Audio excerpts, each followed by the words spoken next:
Estamos gravando esta que é hoje a segunda aula da nossa nova matéria, iniciada na semana passada, de evangelismo e missões. Repito, hoje é a segunda aula da nova matéria que iniciamos na semana passada, denominada Evangelismo e Missões, uma matéria que funcionará em 2 módulos diferentes, usando o mesmo material. Vejo que alguns dos irmãos já receberam as suas apostilas, né? Aqui está. Quem recebeu o seu material, por gentileza? Quem já pôde receber? Perfeito. Irmã Ana Lu ainda não recebeu o seu material ou já recebeu?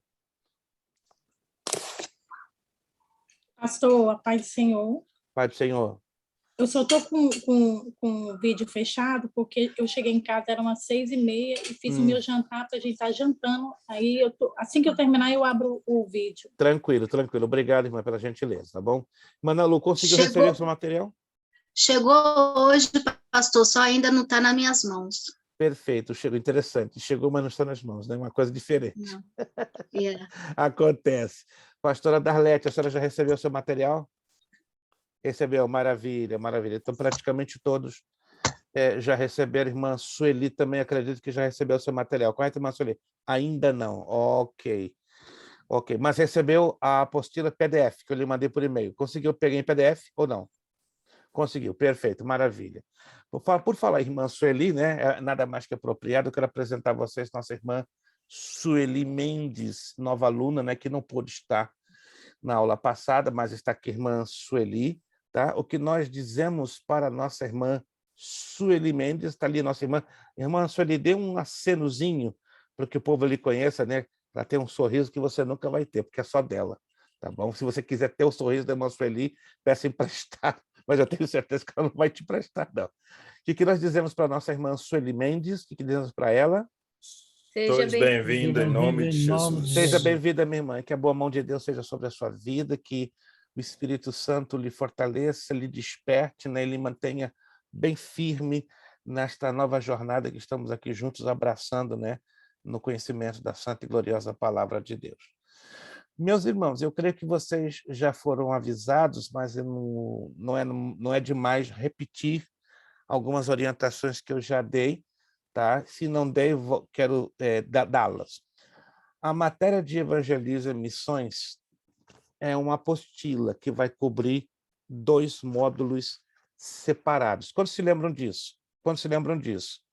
É o mesmo material, não vai mudar ao longo das próximas semanas, tá? É o mesmo material, mesma apostila, tá? Nós vamos trabalhar, hoje é a segunda semana com evangelismo e temos 5 semanas com missões, tá? Para que essa matéria seja bem assimilada, bem digerida. Outra novidade, além de ser o mesmo material cobrindo 2 módulos de forma separada, é que não teremos prova nem para uma matéria, nem para outra, mas nós teremos trabalhos, porque eu quero, aos pouquinhos, levar a vocês a se acostumarem a fazerem trabalhos de pesquisa. Como é que vai funcionar os trabalhos das 2 matérias? Porque eu preciso de meios, não é, para avaliar. Partam de um princípio muito lógico. Se estamos em uma escola, seja ela online, seja ela presencial, precisamos lançar mão de meios básicos, na verdade, de avaliação daquilo que o aluno estuda, daquilo que o aluno aproveita.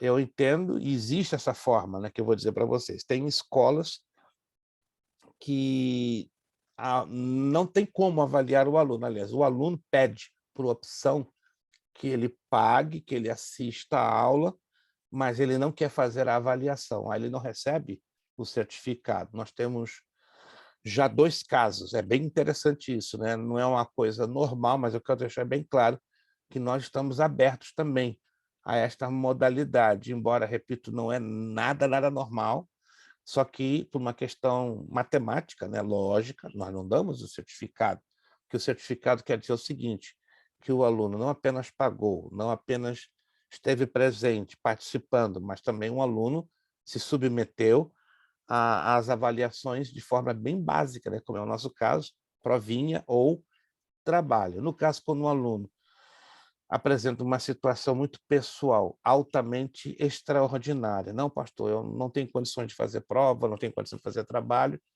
daí eu já tenho consciência que eu não vou receber o certificado. Nós recebemos o aluno. De qual maneira, né? Porque então ele só está participando da nossa escola como um aluno participante, matriculados, porém sem os direitos lógicos e básicos de ter o seu certificado ou o diploma, segundo corresponde, né, o curso, que não é, acredito que aqui o nosso caso, pelo menos os que estão aqui hoje, aqui conosco estudando, mas nós já temos, já em questão de 2 semanas, já apareceram 3 casos de alunos que querem estudar, desejam estudar, mas por A, B e C razões, não se sentem confortáveis em fazer nem prova e nem trabalho, mas estão conscientes que também não vão receber certificado. Ok, mas essa matéria em particular, nós vamos trabalhar da seguinte maneira. Se você tem a sua apostila, vai lá no finalzinho, você vai ver os blocos de exercícios. E eles estão numerados, ó. Bloco 1. Se você tem o seu material, você acompanha, tá bom? Se não tiver, tudo bem. Você já está visualizando. Ó, bloco 2, bloco 3, bloco 4 e bloco 5. Então, serão 5 blocos que estão ligados à parte de evangelismo, ainda que a matéria ela está dividida em 2 blocos aqui dentro, mas esses blocos de exercícios, na verdade, ainda que o título ali diga evangelismo em missões, ele está ligado diretamente à matéria de evangelismo. O que vai acontecer, então? Você anote aí, por favor. Você vai entregar, você vai fazer os exercícios destes 5 blocos. Como é que você vai fazer? A apostila é uma fonte de pesquisa. Aí eu sugiro que você leia toda a apostila. Toda, com calma, com tranquilidade. Eu vou enviar amanhã, terá que ser amanhã, para todas as turmas, links de 3 sites que vão dar a vocês base, para melhorar a base na área de evangelismo e missões. Repito, eu amanhã vou enviar no grupo, vou postar no grupo, por isso fica ligado, tá? Não vou mandar para o seu e-mail, não, vou postar no grupo, tá? Para você ter um pouquinho mais de hábito a consultar as postagens no grupo. Eu vou enviar 3 links que correspondem a 3 sites de evangelismo e missões. São os melhores sites em língua portuguesa. Em cima desses 3 sites, vocês vão ter mais fonte de pesquisa. Nós começamos a nossa aula no dia 1º de fevereiro. Confere, então, dia 1º de fevereiro foi a primeira aula, então são 5 aulas. Então, 1, 8, 15, 22. Preste atenção. Dia 22, então, é a nossa última aula de evangelismo. E dia 1º de março, se você quiser anotar, é interessante, tá? 1º de março é a primeira aula de missões. Mas o que vai acontecer? Você vai ter até o dia 8 de março, anote aí, você vai ter até o dia 8 de março para fazer a entrega das respostas. Você não precisa enviar para mim perguntas e respostas. Deixa eu dar aqui um exemplo. Você pode me mandar para o meu e-mail ou via WhatsApp, formato fotografia, no meu privado. Exemplo, deixa eu daqui, é importante eu falar isso para ninguém se esquecer. Ó, aí você vai colocar lá, tarefa ou avaliação de evangelismo. Aí você vai colocar bloco 1. 1 em algarismos romanos. E aí você vai colocar aqui numerado 1, 2, 3. Mas só vai me transferir o quê? A resposta. Se é A, B, C ou D. Assim na questão 2, assim na questão 3. Depois segue 2 em algarismos. Eu vou mandar um modelinho para vocês não se perderem, tá? 2 em algarismos romanos. Aí vocês vão me dar a resposta. Se a 1 está certo, C. Ou errado, é. Se a 2 está certo, C. Se está errado, é. A mesma coisa, relacione a coluna A com a coluna B. Aí você vai ter que colocar se a letra A 1 ou a letra A 2, ou a letra B 1 e a letra B 2. A número 4 é um questionáriozinho. Nesse caso aqui, ó, que produtos de exportação são comuns da parte da Galileia ou da parte da Baixa da Galileia? Você vai responder a mesma coisa, você vai fazer para o bloco 2. Aí você vai escrever bloco 2. Vai fazer o mesmo sistema de numeração. Eu vou mandar um tipo de um modelinho, tá? Hoje mesmo, vou postar da maneira como você vai me trazer as respostas. Ninguém vai escrever perguntas e respostas, somente respostas. Quantos estão me entendendo? E isso é importante que todos me entendam, tá? Ninguém vai escrever perguntas e respostas, somente respostas. Por isso que eu vou fazer um tipo de um esboçozinho de que como você vai enviar para mim. Anotou aí? Qual é a data de entrega? Alguém se lembra? Qual é a data de entrega? 8 de março.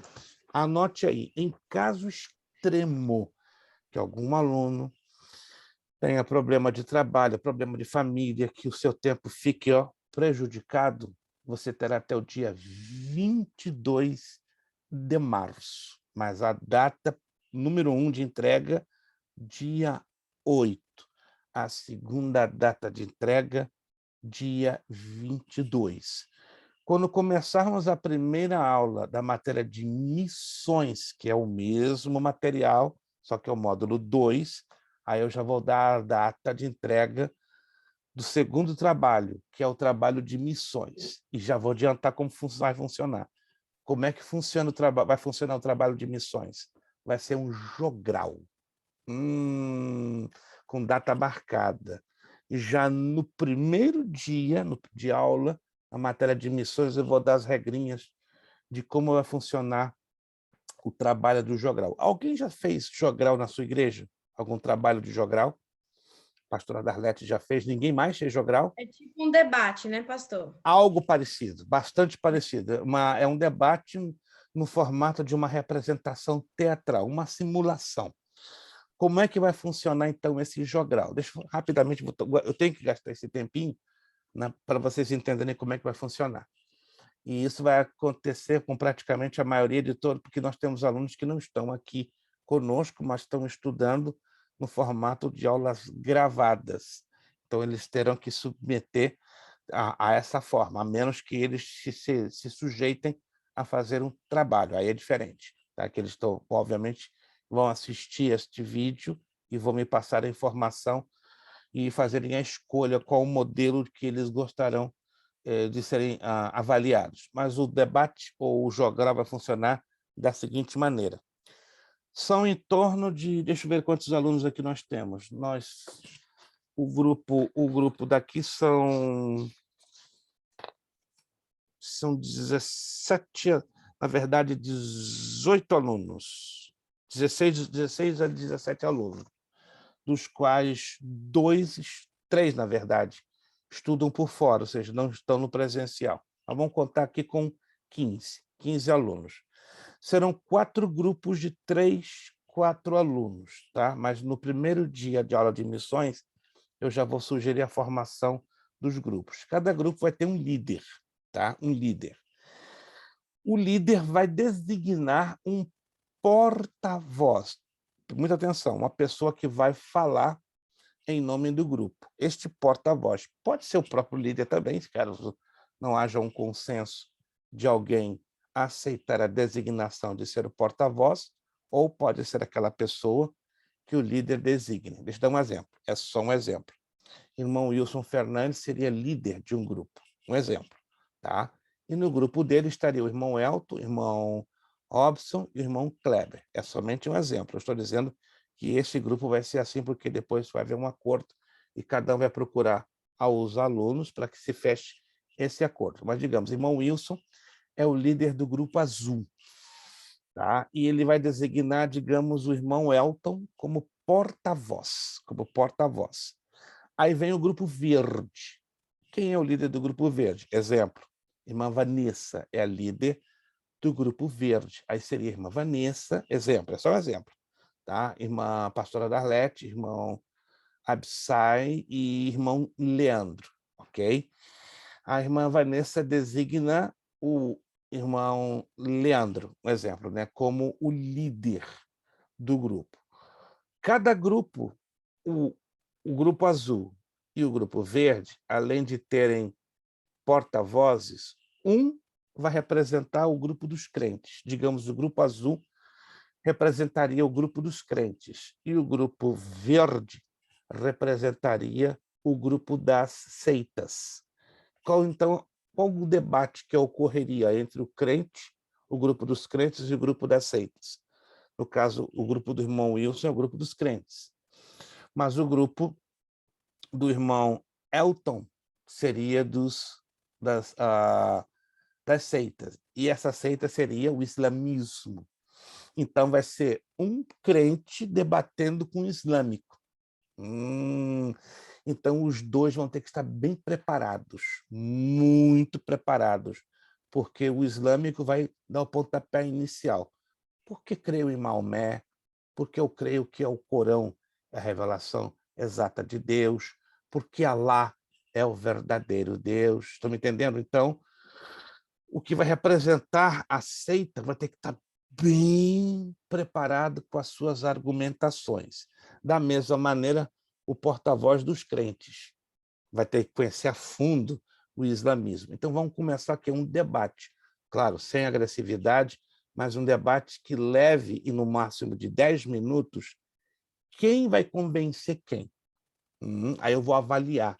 Eu vou avaliar, por exemplo, conteúdo, eu vou avaliar desenvoltura na verbalidade, na apresentação da visão do seu credo. Então, o crente tem que se preparar muito bem na palavra. E o religioso ou representante da seita vai ter que se preparar bem na religião que ele vai estar representando, que é o islamismo. Só um minutinho, nós vamos ter 4 religiões: islamismo, mormonismo, espiritismo e catolicismo romano. Parece fácil você confrontar, debater contra um islâmico, contra um mormon, contra um espírita ou o católico, mas não é. Tem que ter um bom preparo, tanto do lado do crente, como do lado do religioso. Os outros membros do grupo podem participar sem nenhum problema, desde que haja harmonia, haja concórdia e haja sincronismo. Mas o debate vai girar em torno de 2 pessoas. Quantos estão me entendendo, gente? Quantos estão me entendendo? Vai girar em torno de 2 pessoas. O porta-voz dos crentes... Só tem que tomar cuidado para não converter muçulmano, né? Porque tem um monte de crente nos dias de hoje convertendo Eu muçulmano. sei. Esse é o objetivo desse trabalho, que eu quero avaliar. Eu vou avaliar também o poder de persuasão que os porta-vozes terão no preparo, tanto na palavra de Deus, ok? Quero ver até que ponto vocês vão se preparar com a palavra de Deus para o quê? Para refutar. O que é refutar? Eu vou usar a palavra que não é correta. Contra-atacar. Exemplo. Por que Maomé é o representante legítimo do islamismo? Aí, quando você estuda o islamismo, você vai descobrir por tais razões. Aí, o representante dos crentes vai dizer, não, Maomé não pode ser um legítimo representante de Deus. Porque é só um exemplo, para você entender. Que a palavra de Deus diz, porque só há um mediador entre Cristo e o homem, E o Jesus homem. Cristo, o homem, 1 de Timóteo, capítulo 1, versículo 6, entendeu?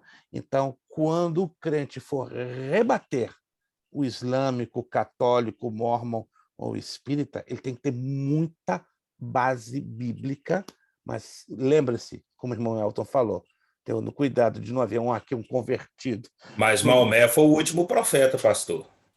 Sim, mas aí que entra a questão, irmão. Preste atenção. Quando haver o debate, ou seja, o contra-ataque, a Bíblia ainda ela tem muito maior poder de convencimento do que qualquer outra coisa, ainda que as outras religiões tenham os seus subterfúgios, entendeu? Como dizem as suas estratégias, mas lembre-se, as religiões têm seus cabos soltos. O que são os cabos soltos? São aquelas coisinhas que ficam do lado de fora, que a palavra de Deus chega e faz isso aqui, ó. Ok? Rapidinho, vamos abrir para 3 minutinhos para dúvidas, para a gente entrar na aula. Sim, pastora Darlete? Olha, nesse caso, por exemplo, se eu for representar a muçulmana, eu tenho que entrar, mas eu vou estudar isso aonde? Na internet? Eu vou afundar lá na internet? É o que eu estou falando. No dia 1º de março, eu vou passar para vocês as fontes de pesquisa. Tá? Tá. Eu vou passar para vocês 3 fontes de pesquisa que vocês vão entrar a fundo para conhecer. Nenhum grupo vai ficar sem recurso para estudar e nenhum grupo vai ficar no completo desconhecimento. Né? Se eu estou dando um trabalho, é óbvio que vou dar as instruções. Saber, né? Obviamente, eu não seria incoerente em fazer uma coisa que eu não desse para vocês do que a fonte de pesquisa, a fonte de investigação, a fonte de avaliação. Estão me entendendo, gente? Porque o objetivo é vocês pesquisarem e colocarem lado a lado o que a Bíblia fala contra aquela ideia herética, aquela ideia pregada pela religião, pela seita, né? pelo falso conceito do que eles dizem correto como evangelho. Mas fique tranquilo, no dia 1º de março, quando vamos começar a aula, eu já estou postando no grupo todo o material que vocês vão lançar a mão na internet para pesquisar, seja sobre o catolicismo, espiritismo, mormonismo ou islamismo. Né? E vou dar tempo para vocês fazerem esse trabalho. Para não pegar numa fonte estranha, né, pastor? Não, obviamente eu não seria incoerente de passar para vocês fonte estranha. Né? Eu já tenho umas fontes seguras, vou inclusive postar um livro em PDF excelente, Seitas e Heresias, escrito pelo pastor Raimundo de Oliveira, se você já quiser dar uma olhadinha, mas eu vou postar. Ele é totalmente grátis e em PDF, um excelente livro, que ali você vai tirar, Pastor? Sim. Deixa eu fazer uma pergunta. Quando elege uma pessoa dentro do grupo, os outros vão poder ajudar?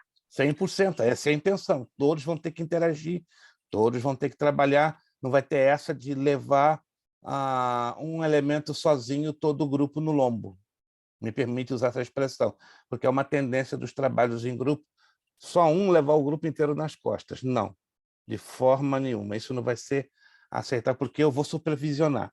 Durante o processo, ao longo dos dias, eu de maneira separada, individualmente, vou estar me comunicando com todos os grupos, para saber como é que está o andamento do grupo azul, entendeu? Aí eu vou marcar um dia e um horário, digamos, o irmão Wilson, representante do grupo azul, ele vai dizer o dia e o horário na semana que ele está disponível.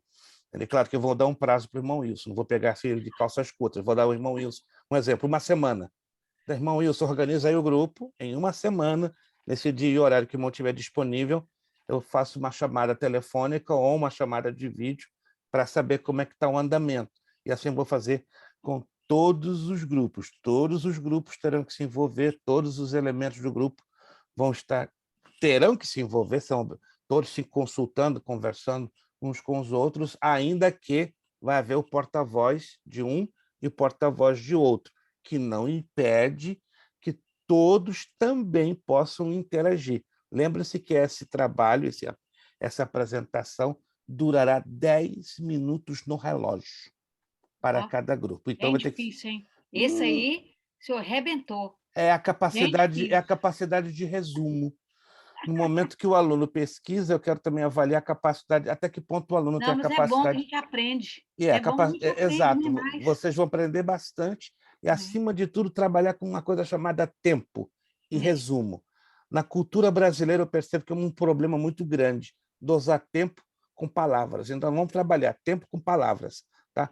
É um pouquinho difícil? É novo para a maioria de vocês, eu sei disso, mas nós vamos aos pouquinhos, já levando a vocês a se acostumarem a fazer esse tipo de trabalho. Quantos entenderam? Quantos entenderam? Qualquer pergunta, dúvida que venha a ser levantada no transcurso do desenvolvimento desse trabalho, não pense duas vezes. Me chame, me mande uma mensagem de áudio, uma mensagem de texto. Irmão, você não pode ficar calado. Se a dúvida vier, me lança, mas do contrário, eu vou dar todas as instruções por escrito, no dia 1º de março. Anote aí, 1º de março, já vou postar as instruções por escrito, como vai funcionar nos ricos detalhes esse jogo. Pastor, Vai ficar bonito, eu tenho certeza que vai ficar bonito. Vai ficar lindo. Antes, só para concluir aí, que o senhor já vai entrar no outro assunto. 2 minutinhos que eu preciso entrar na aula. Precisamos do ensino médio para pegar os diplomas de bacharel ou qualquer outro curso avançado. Volte a fita, porque houve uma interrupção, eu não consegui ouvir. O ensino médio completo é necessário para receber os diplomas. Somente para o bacharel. Para o bacharel, exato. Muito boa a abordagem do irmão Elton. Se algum de vocês, lá no futuro, terminar do básico, passando para o médio, e do médio, querendo avançar para o bacharel, minha orientação, minha sugestão, procure, aqui tem nos Estados Unidos, eu estou batalhando já há alguns meses com o consulado brasileiro, com o Itamaraty e com o MEC, para tentar trazer uma extensão do ensino médio para a nossa escola. Está bem difícil, porque as leis do MEC mudaram da água para o vinho no Brasil, está muito difícil, mas eu estou tentando, estou lutando. Se nós conseguirmos, eu darei a notícia em primeira mão, que é o meu sonho, né? Trazer o ensino médio e o ensino fundamental online, através da nossa escola teológica. Isso vai ser uma violenta conquista. Nós chegando a ter essa possibilidade, meus irmãos, aí você vai entender. Nós estaremos com a faca, o queijo e a goiabada na mão, que nós vamos ajudar muito a comunidade brasileira. Né? Quantos aqui precisam ainda fechar, só por curiosidade, o ensino médio? Alguém aqui já está com o ensino médio fechado? Amém. O fundamental? Então, estão todos fechados aqui. Perfeito. Mas quem não tem um ensino médio fechado, que seria o 2º grau completo, você já pode começar a avisar, né? Que a Academia Bíblica de Bereia está lutando para tentar trazer do Brasil. Não depende de mim, depende de algumas situações que eu preciso fechar com o consulado. Inclusive, eu tenho um apontamento no dia 20 de maio, não consegui antes, com o embaixador brasileiro em Washington, D.C., para conversar diretamente sobre esse assunto, né, com o embaixador.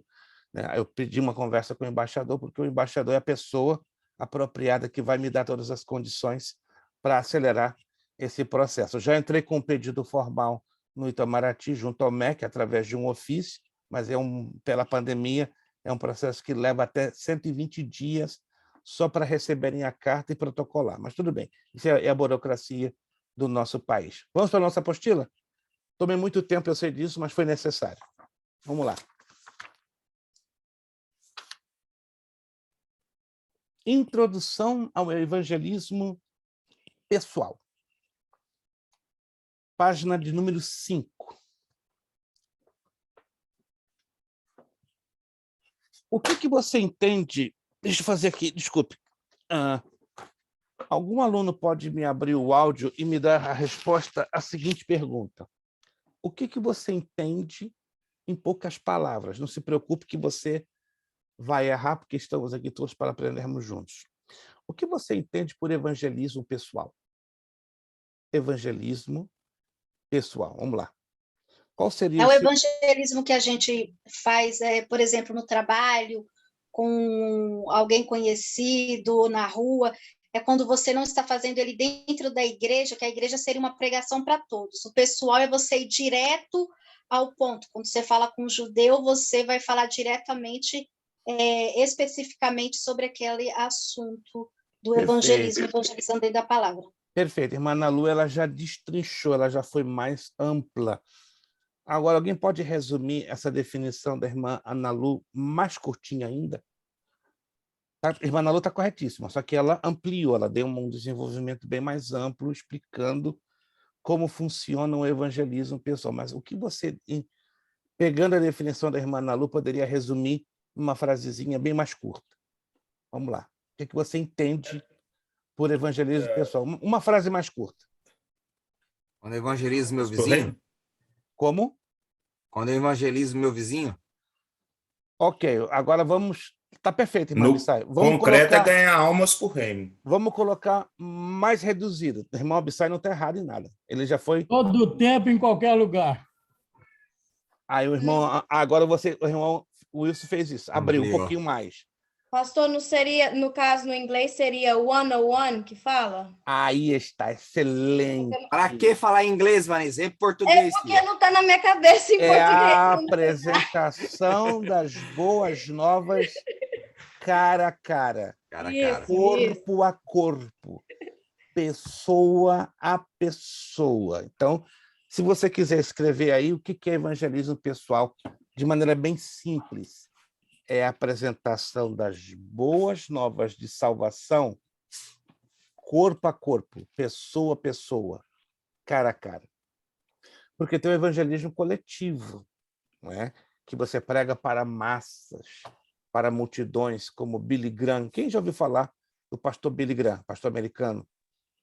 O chamado dele era para o evangelismo em massa, evangelismo de multidões. Alguém já teve alguma campanha evangelística onde esteve reunido 2, 3, 4, mais de 5 mil pessoas? Alguém já teve essa oportunidade? Irmã Abissai, ninguém mais? Irmã Vanessa, irmã Tatiana. Eu tive o privilégio de estar 3 vezes com o pastor Billy Graham, não menos de 90 mil pessoas. Em 1974, ele lotou o Maracanãzinho com 113 mil vidas, com 97 mil decisões para o Senhor Jesus Cristo. Isso em março de 1974. Eu estou mencionando isso porque o pastor Billy Graham tinha esse dom, esse chamado especial da parte de Deus, que não é para qualquer um. Entretanto, o evangelismo pessoal já não é uma coisa tão privilegiada, ou seja, para alguns poucos. Ele é aberto para todos nós. E o Senhor Jesus, né, nos deixou marcas e instruções muito importantes sobre o evangelismo pessoal. Vamos lá. Página 5 da nossa apostila. A importância vê-se no fato de que a evangelização dos pecadores foi o último assunto de Jesus aos seus discípulos antes de ascender aos céus. Nessa ocasião, ele ordenou à igreja a evangelização do mundo. Aqui nós temos alguns textos bem destacáveis de Marcos 16, 15, Romanos 10, 14, 15 e 19, Atos 1, 8, 9.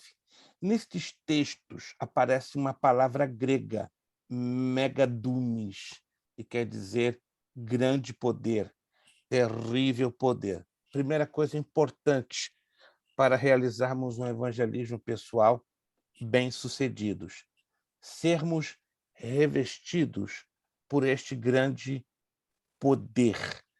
Assim aconteceu com a igreja que nasceu ali em Atos dos Apóstolos. Ela foi revestida pelo poder do Espírito Santo, e recebereis poder do Espírito Santo quando ele vier sobre vós. E a palavra grega é megadumis. Mega no grego quer dizer grande.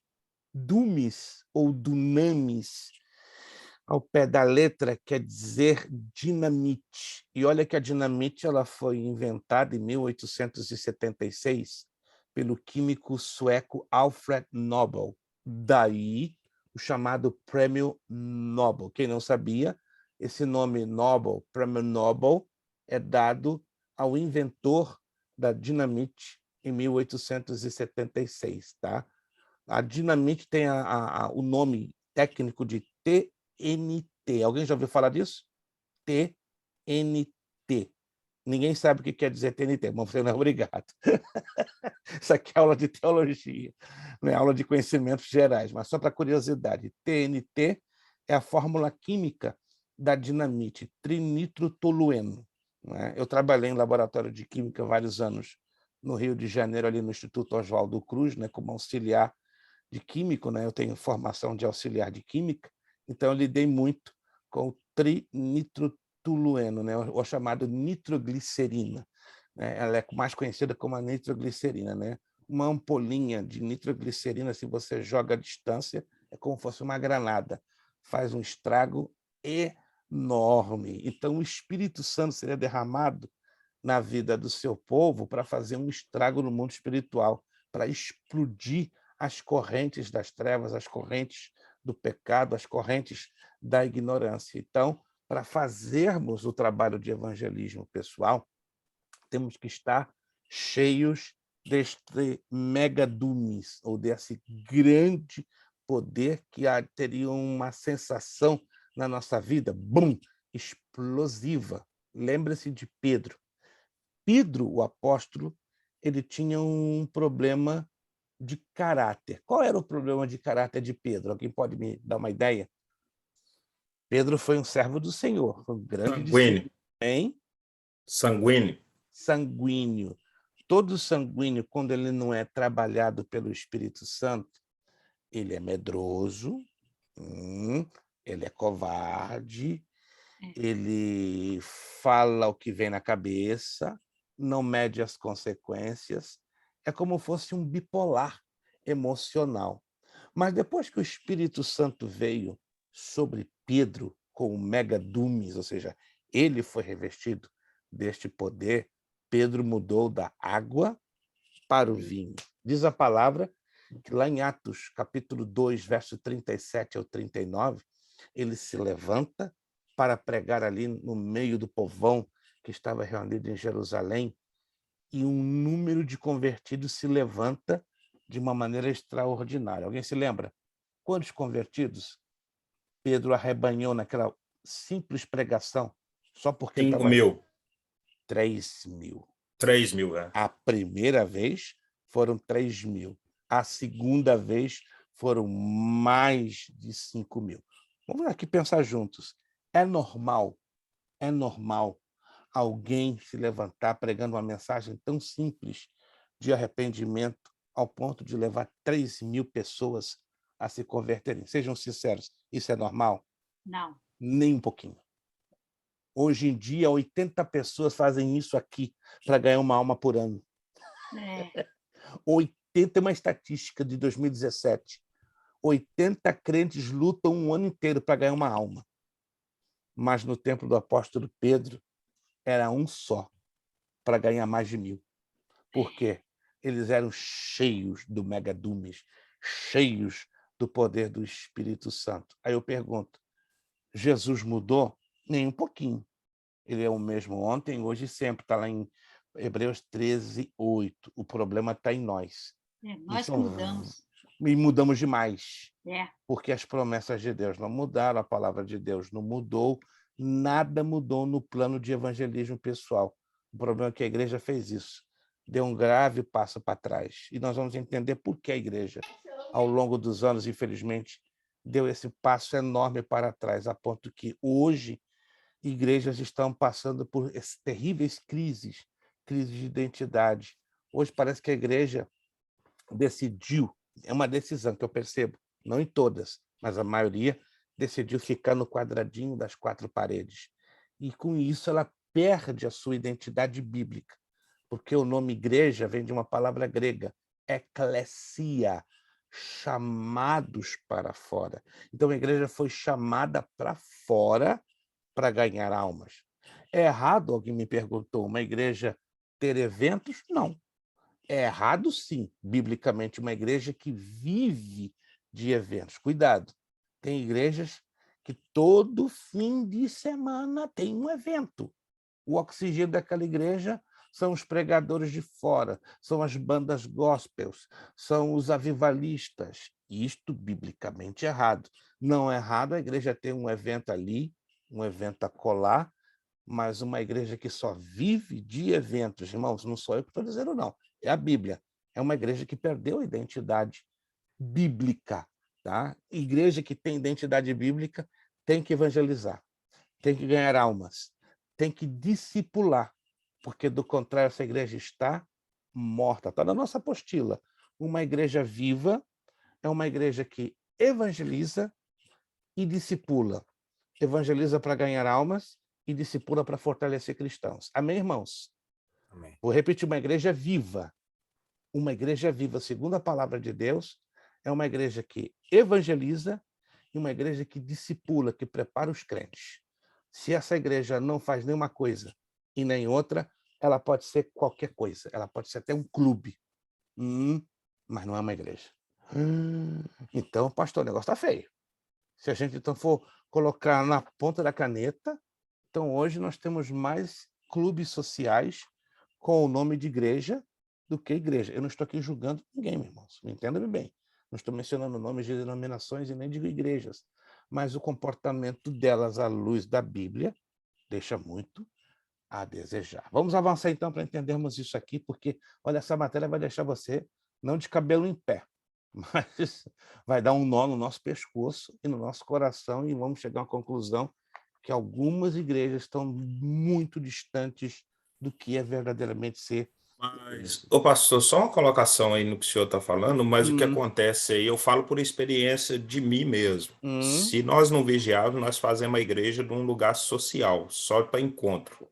E o que acontece no dia de hoje, a culpa não é do líder da igreja, a culpa é dos próprios, nós que se dizemos, porque todo mundo hoje se diz ser crente e cristão, né? Não adianta usar o termo, eu uso o termo cristão porque crente até o diabo é.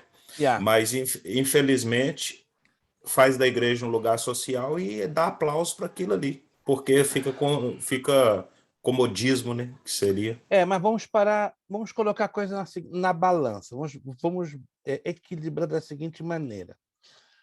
Parte do problema está com a liderança, e a outra parte está com o povo. Existem líderes que estão fazendo isso aqui, ó. Estão fazendo isso aqui, mas o povo não corresponde. O povo não obedece à Bíblia, não é os líderes. O povo é rebelde.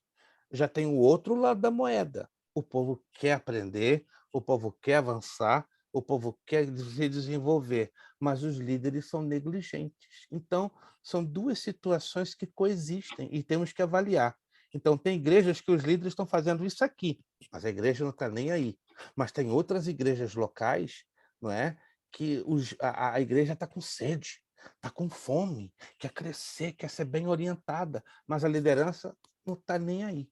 Então, hoje nós estamos vivendo um terrível dilema, uma terrível contraposição. Então, não podemos generalizar uma situação para aquela igreja, porque ela é diferente daquela outra igreja. Mas, ao fim e a cabo, quem sai prejudicado? O reino de Deus. O reino de Deus, porque não há união nem nesse sentido e nem no outro sentido. Então, a igreja fica remando como em cima do mesmo lugar.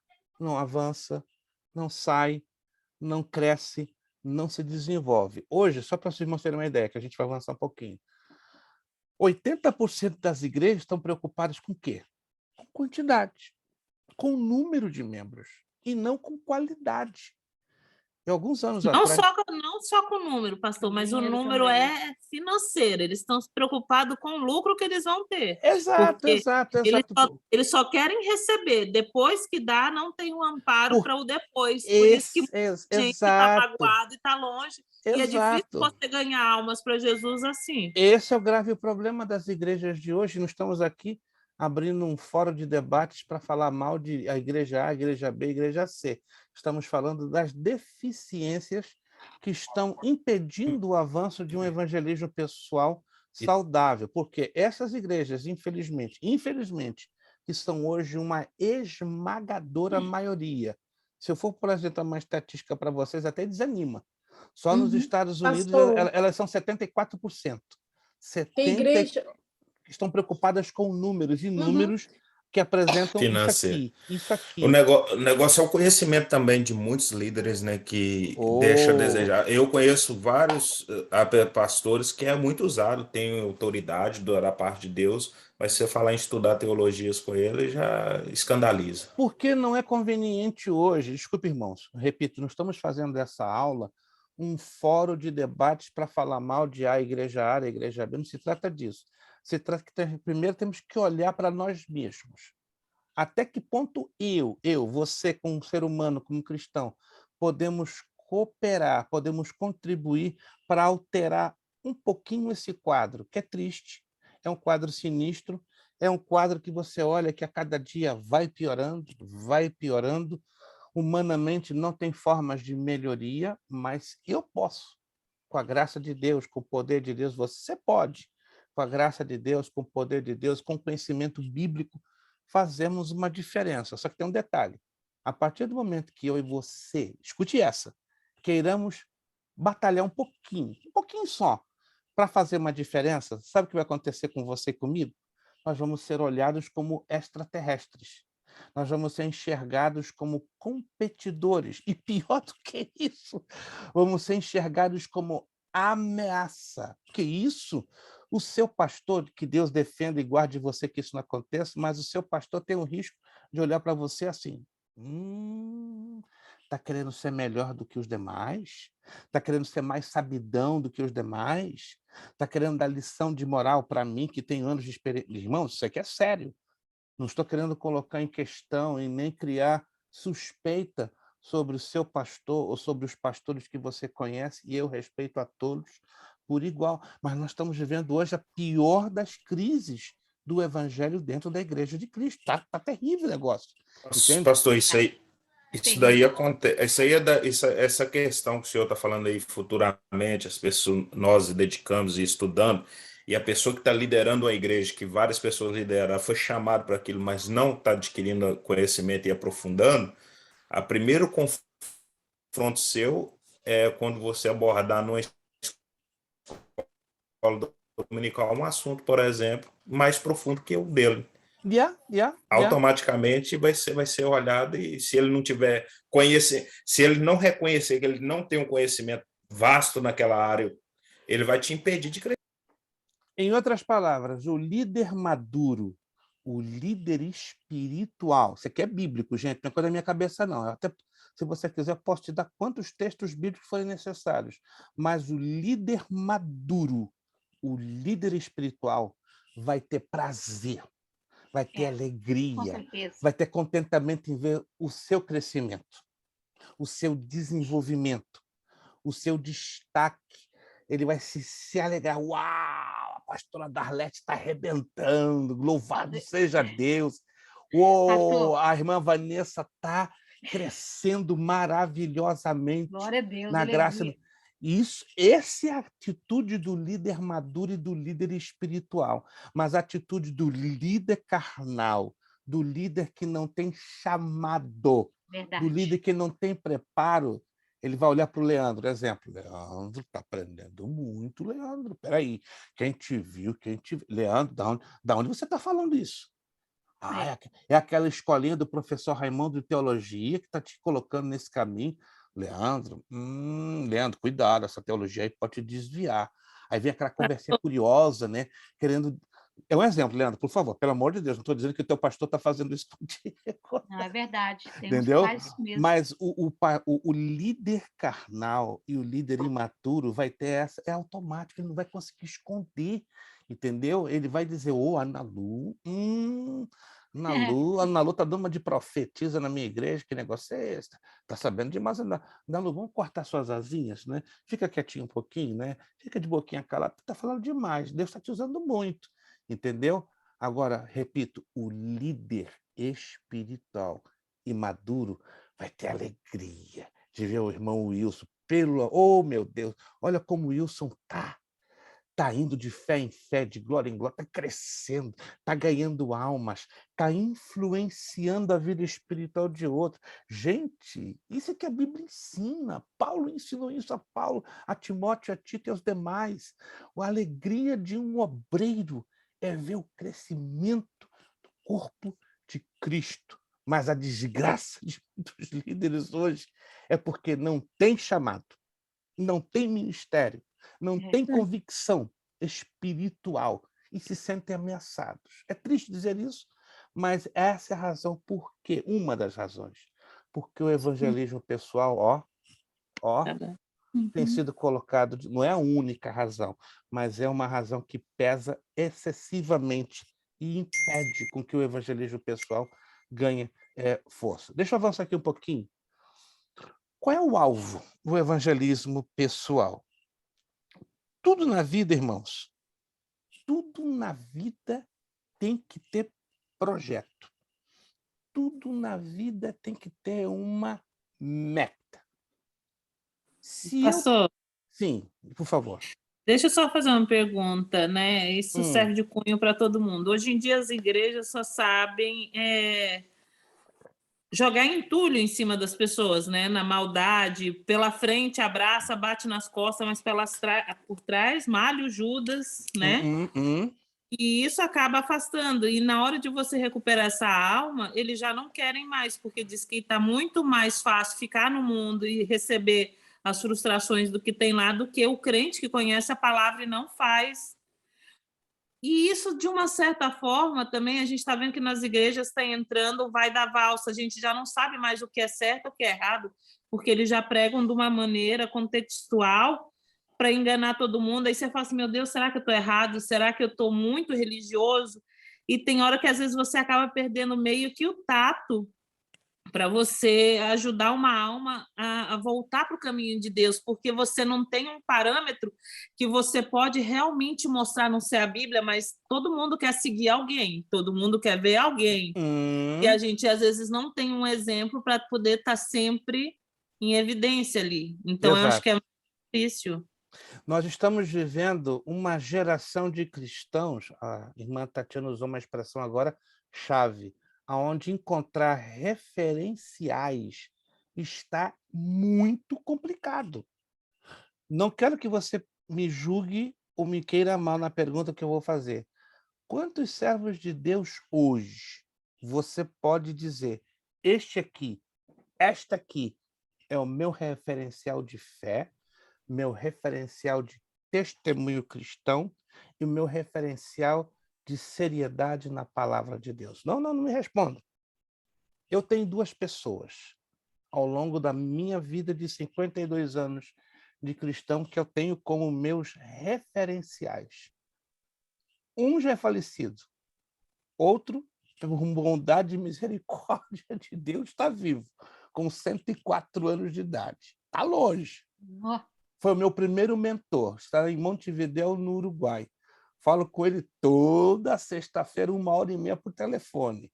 O homem está num vigor, num gás, que eu falei, poxa, pastor, o senhor com 104 está nesse vigor, passa um pouquinho para mim, que eu já estou batendo motor com 62. Ele começa a rir, entende? Pegou Covid 2 vezes, 104 anos. Gente, não é a perfeição na Terra, mas é o meu referencial de homem de Deus. É o meu mentor, foi o meu primeiro mentor, foi o meu primeiro discipulador, me discipulou 4 anos na minha casa, 2 vezes por semana, ensinou-me as primeiras letras no Evangelho, me encaminhou na escola bíblica. O Senhor me acompanhou praticamente toda a minha vida de ministério, a minha vida espiritual. Nos conhecemos há 50... É o meu pai na fé, não tem vergonha de dizer. É meu pai na fé, meu pai na fé. Ele me chama de filho, eu chamo ele de pai. Pai, estou aqui. Teu filho que está mais muito longe. Rapaz, é o meu filho que está mais distante, porque a maioria das pessoas que ele pôde discipular estão ali na Argentina, no Brasil, no Chile. Eu sou a pessoa mais distante. Eu tenho ele um carinho enorme e é um referencial, um homem de um testemunho. Não tem ninguém que fale isso aqui dele. Aliás, tem gente, né, que joga muita pedra, porque não tem como você encontrar uma falha nesse homem. É um ser humano, pecador, como qualquer outro, mas é uma referência. E um outro faleceu há alguns 6 anos atrás, que eu tinha como referência. Mas hoje, se você vai correr atrás, quem pode ser a sua referência espiritual, ministerial? Você vai encontrar? Pastor, tá difícil. Tá difícil. Quase que impossível. Me dá tristeza que a geração de hoje tem uma enorme dificuldade de discernir esses referenciais. Por quê? Porque elas não são ensinadas na profundidade deste livro. Isso que me dá dó. É como a irmã Tatiana falou, não há hoje parâmetros para nós sabermos o que é certo e o que é errado. Sabe por quê? Porque uma lavagem cerebral sistemática tem sido dada na cabeça de dezenas de líderes e de dezenas de igrejas. Aí você não sabe se ele está pregando certo ou está pregando errado. Mas aí eu vou agora a um parâmetro bíblico. Você quer anotar esse parâmetro bíblico para você saber quando alguém está pregando o que está encaixado na Escritura e o que está fora da Escritura? Atos dos Apóstolos, capítulo 17. Ao longo dessas duas matérias, eu vou dar para vocês pelo menos uns 10 parâmetros. Eu vou dar hoje o primeiro parâmetro. Como saber que aquele ou aquela está pregando legitimamente a palavra de Deus, pregando e ensinando? Atos capítulo 17, versículos 10, 11 e 12. Primeiro parâmetro bíblico. Como eu sei que ele ou ela está ensinando ou pregando verdadeiramente a palavra de Deus? Atos 17, 10. E logo os irmãos enviaram de noite Paulo e Silas a Bereia. E chegando lá, foram à sinagoga dos judeus. Ou seja, quando Paulo e Silas chegaram à cidade grega de Bereia, eles foram ao local que era mais chamativo na cidade. Qual era o local mais chamativo? O local onde se ensinava a palavra de Deus, a sinagoga dos judeus. Versículo 11. Ora, estes foram mais nobres do que os que estavam em Tessalônica. Quem foram os mais nobres? Os bereianos. Porque de bom grado, escutem essa, receberam a palavra, examinando cada dia nas Escrituras, se estas coisas eram assim.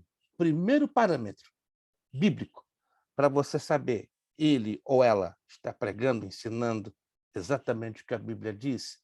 Primeiro parâmetro, examinar tudo que um prega, o que um ensina e o que um profetiza. Ah, não, pastor, é pecado a gente julgar. Mas a Bíblia ensina. Tem muita gente que está aí, não julgueis para ser julgados. Cuidado. Esse é um texto fora de contexto, porque a Bíblia também nos ensina pela boca do próprio Jesus. Julgai segundo a reta justiça. E o que quer dizer julgar segundo a reta justiça? Julgar, com esse livro aberto, mostrando de cabo a rabo o que é justo e o que não é justo. Então, primeiro parâmetro, conferir o que se prega e o que se ensina. E isso se aplica à minha pessoa. E a qualquer um que prega e a qualquer um que ensina. Não é questão de duvidar ou faltar com respeito. A questão é conferir. Alô, quem está me entendendo? Quem está me entendendo, gente? Conferir. Ligando isso aí em outra passagem bíblica do argueiro do olho do seu irmão, você só tem como você tirar o argueiro do seu irmão e tirar a trave do seu olho se você examinar as Escrituras. Senão não tem como. Exato. Irmãos, é absurdo o que eu vou dizer, mas você creio que já viu isso já em várias igrejas. Não que você seja um reparador, ou que você seja um crítico, ou um dedo duro, não se trata disso. Mas hoje, na maioria das nossas igrejas brasileiras, estou falando da cultura brasileira, porque eu não me referi à cultura hispana, nem à cultura americana, que eu conheço um pouquinho de perto, porque eu frequento muito igreja hispana. Sou hoje membro de uma igreja americana, depois de mais de 20 anos de América, estou agora há uns 2 meses me congregando com uma igreja americana, que é uma outra cultura. Para minha família é um pouquinho diferente. Para mim, já estive me congregando 4 anos com ingleses, então são um pouquinho parecidos. Mas vamos voltar à cultura brasileira. Na cultura brasileira, nós temos um grave problema, como qualquer igreja de outra cultura também tem, mas agora vamos falar da nossa cultura. A maioria das igrejas pentecostais, não digo das tradicionais, como batistas, metodistas, presbiterianos, mas as igrejas pentecostais, eles aplaudem e dão aleluia, glória a Deus, para qualquer coisa que estão ouvindo, sem conferir na Escritura. Mas, pastor, como é que eles podem conferir? Porque não são ensinados a conferir. Aí que está o problema. Não são ensinados a conferir. Sabe por quê? Eu já ouvi isso da boca de um pastor pentecostal famosíssimo. Se nós ensinamos a igreja a conferir, perdemos a autoridade, perdemos o crédito e, por fim, acabamos perdendo o rebanho de Cristo.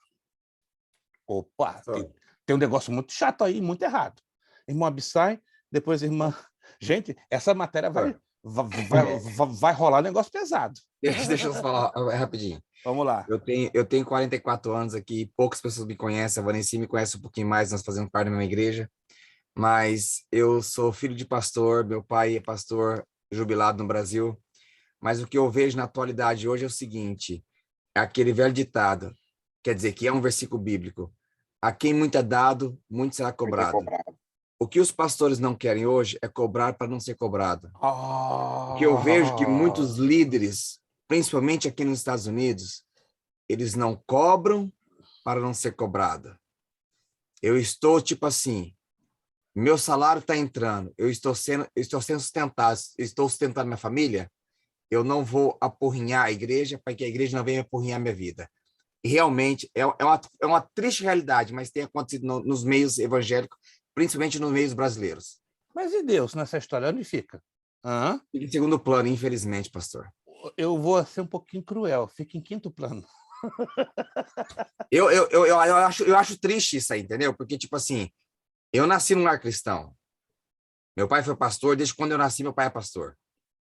E hoje, assistindo e vendo e fazendo parte de... Eu já passei por algumas igrejas, eu sei como que é o sistema em si.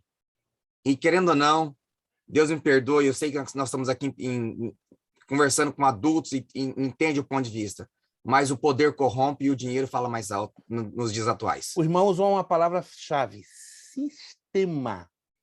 A Igreja de Cristo, infelizmente, caiu numa malha sistema fina chamada sistema. E esse sistema quer dizer corrupção, desvio, afastamento.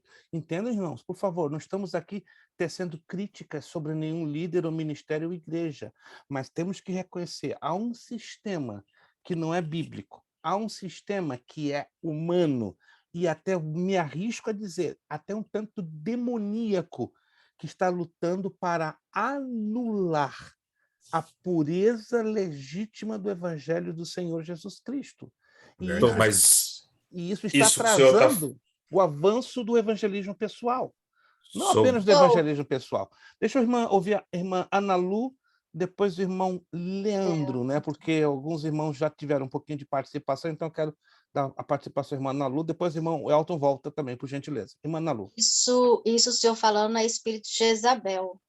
Você vê que há muita manipulação. Usa a palavra, principalmente quem tem muito conhecimento da palavra, usa a palavra numa profundidade a conseguir obter aquilo que a pessoa deseja obter, entendeu? E a pessoa fala assim, uma desenvoltura muito grande para falar, então acaba se sentindo os outros, não sei se a palavra é certa, coagidos, entendeu? E manipula, é um espírito de Jezabel, manipula muito bem para obter o que quer dentro da palavra, entendeu? E como é que as pessoas simplesmente não tem como reagir, porque você sai de uma, você vai na outra, você vai em outra, é quase tudo a mesma coisa, segue tudo os mesmos parâmetros, só muda a placa. Então você fica assim, meu Deus, para onde que eu vou? Como é que isso vai ficar? Essa manipulação é resultado de um sistema. O sistema cria uma engrenagem tão estranho que eu estou dizendo, né? Tão bem organizada, tão bem harmônica, esteticamente até atraente e bonita, que as pessoas, na boa fé, com a grande sede de crescerem legitimamente na graça e no conhecimento, elas se tornam manipuladas, porque elas têm o que é boa fé, mas não têm o conhecimento básico, não têm o discernimento suficiente, não foram discipuladas. Nós vamos falar um pouquinho sobre a importância do discipulado, que é uma doutrina bíblica que tem sido jogada de lado, que tem sido negligenciada. É outra razão que tem destruído o avanço do evangelismo pessoal. Nós não vemos Antes do hoje... irmão Leandro falar, só para concluir nessa base que o senhor falou, o discernimento é a base de tudo. Só que o nosso problema é pedir ao Espírito Santo para nos dar discernimento. A nossa carência, o nosso acomodismo faz com que a gente acaba comendo tudo aquilo que nos é entregado, e a gente já também acomoda com a situação, e a gente acaba fazendo que a outra pessoa está te manipulando, porque você acaba falando assim, é melhor eu ser bem visto do que eu dizer um não. Então, você automaticamente enquadra dentro de um sistema, não tem uma personalidade, tipo assim, não concordo, não sou obrigada a fazer, e isso daí está querendo me manipular, então eu vou ficar quietinha, sentadinha aqui, não sou obrigada a seguir esse sistema, na minha opinião, pelo menos. E quando você reage mostrando que não é manipulável, você é taxado de rebelde. Aí o negócio... Pastor, eu gostaria de ouvir a opinião dos outros que estão falando. Leandro, por favor, Leandro. Assim, me perdoe, eu estou um pouquinho meio atrasado com o negócio, mas não posso deixar de falar que há 4 meses atrás eu tive estar presente em um batismo. Nesse batismo estava sendo batizado um homem e uma mulher. Era um casal, tinha acabado de recém-casado, e muitos aplaudindo, entrando no mistério, louvando. Só que eles estavam aplaudindo, louvando, uma pessoa se manifestando, o demônio entrando no batistério. Jesus. Rapaz! Coração, assim, eu não estou aqui falando mal dos meus líderes, mas assim, uma falta de discernimento de espírito que está acontecendo, que é nítido, até para vou dizer, um carnal, um ímpio, ver que a pessoa não estava normal, estava manifestando algo que não é o Espírito Santo, que eu tenho certeza, pela palavra de Deus e pelo que eu conheço, que não é o Espírito Santo, porque o Espírito Santo ele não é bagunceiro, né? Não é, de forma nenhuma. Eu acho que ele não faz bagunça. De jeito maneira. Ele não entra se a gente não permitir. Então, eu achei, pastores, diáconos, presbíteros, tudo aplaudindo, louvando, entrando em mistério, falando em línguas. Eu fiquei, assim, muito... constrangido e chocado. Eu acho que se existe uma palavra mais pesada que essas, eu não sei falar. Posso pegar o gancho da irmã Ana Lu, que ela foi muito enfática sobre a questão do discernimento. Quem de vocês pode me dizer, segundo a Bíblia, as 2 principais fontes de discernimento na nossa vida? A Bíblia nos ensina que existem 2 fontes. Através delas, eu vou aumentar o meu discernimento espiritual. Mas só tem 2. Alguém sabe quais são essas 2 fontes? Visão? Não. O dom é discernimento de espírito, né? Não, o dom é discernimento, mas eu estou me referindo ao discernimento espiritual, ele é muito mais abrangente. Mas a Bíblia... Pastor, mas eu só um pequeno testemunho, não cortando. Esse dom de discernimento de espírito é muito interessante pelo fato de que as pessoas falam, eu tenho um dom de discernimento, eu tenho um dom de discernimento. São duas eu tive já internado no hospício, lugar de louco, né? Eu tive depressão, fui internado para um lugar, até uma certa vez a mulher me mandou para um lugar, mas enfim, eu não quero entrar nesse detalhe. A questão é, quando a pessoa vê um demônio e vê um anjo, ou começa a ver vários, porque o demônio, quando descobre que quando ele entende que você está entendendo ou não entendendo do assunto, mas caminhando adiante, a tendência dele é confundir a sua mente. Exatamente. E eu no hospital, a enfermeira perguntava o que eu estava vendo e eu falava tudo para ela o que estava vendo. Aí no final ela deduziu, esse camarada tá louco. E me mandou pro hospício. Então, mas enfim, o que eu quero dizer, o dom de discernimento, não estou dizendo que todo mundo tem que passar por isso, ser internado num lugar... Mas é uma coisa muito séria isso daí. Porque você está falando de ver um demônio. Exato. Que são 2 coisinhas semelhantes, discernimento geral e discernimento de espírito. Nós vamos falar um pouquinho mais à frente, até um pouquinho sobre discernimento, mas anote aí. As 2 fontes através das quais aumentamos a nossa sensibilidade ao discernimento espiritual. Primeira fonte, nutrir uma vida de oração. Nutrir, alimentar uma vida de oração. No momento que eu tenho uma vida de oração, o meu discernimento espiritual vai aumentando. Concordam? A Bíblia nos ensina isso.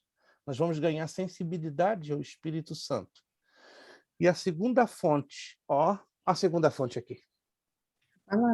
A palavra de Deus. Então eu faço uma associação.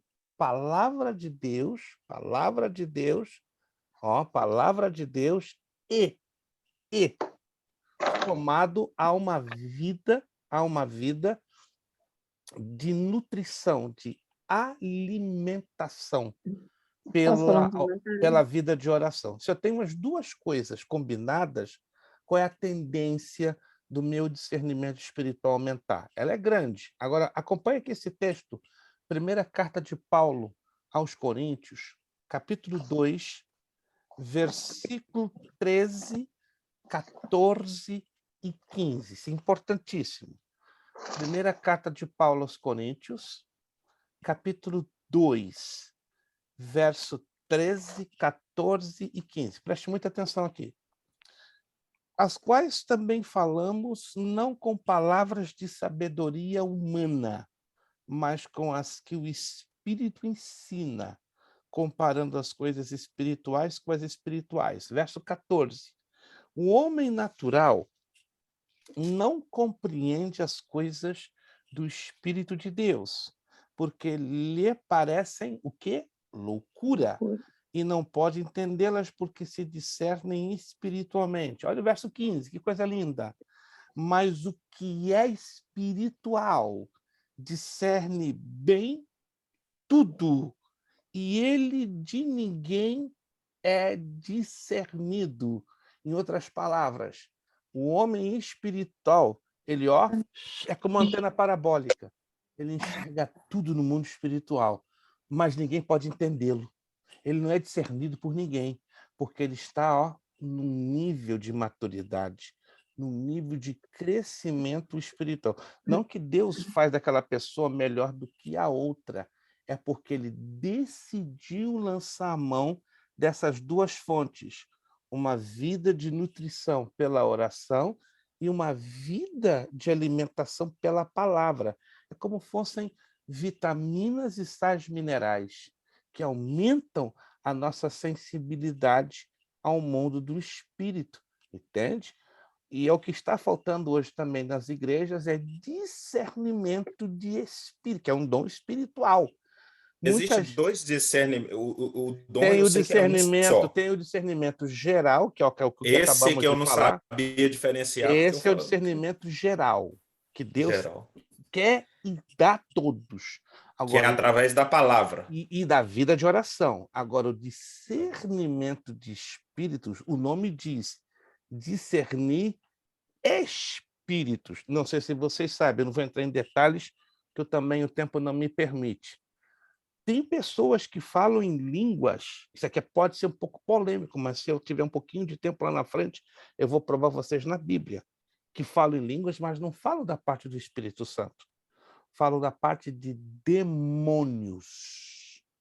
Satanistas têm entrado em muitas igrejas no mundo, começam a falar em línguas, e quem não tem discernimento de espírito está ali, aleluia, glória a Deus, louvado seja o nome do Senhor, mas são satanistas que entram para amaldiçoar, para destruir igrejas. Eu vivi uma experiência na Argentina por 4 anos, com satanistas que entravam na igreja, você ouvia ela falando em línguas, até um dia eu comecei a me sentir mal.